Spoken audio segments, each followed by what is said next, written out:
Pag-aresto daw po sa mga senador ng ICC, hindi pa pinag-uusapan ng liderato ng Senado.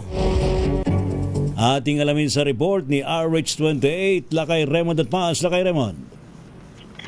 Well, hindi urgent kaya hindi pa pinag-uusapan. Ito ang tugon ni Senate President Vicente Tito Soto III sa balitang i-isyuhan na ng warrant of arrest mula sa International Criminal Court sila Senador Ronald Bato de la Rosa at Senador Christopher Bongo. Ayon kay Soto, hindi nila ito napag-uusapan kaya walang focus ang mga senador na ipinatatawag dahil sa ngayon ay pawang espekulasyon pa lamang.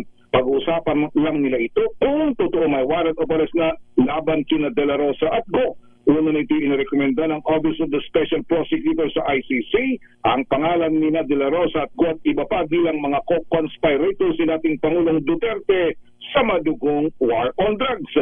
Narito si SP Tito Soto. Wala pa kaming pinag-uusapan. Kailan po yung caucus? Wala rin kami pinag-uusapan na caucus. Ano lang yan eh. Sa media lang yung sinabing merong ganun eh. Wala pa naman kami natatanggap. Wala kami official notice na merong ganun. Wala pa naman natatanggap si Senator Bongo. As a matter of fact, Senator De La Rosa wala pa naman natatanggap eh. Siguro nagwo-worry lang siya. So wala kami pinag-uusapan. Sabi ni Si Senate President Tito Soto. Ito si RH28 Raymond at Paz para sa DZRH. Una sa Pilipinas, una sa Pilipinas.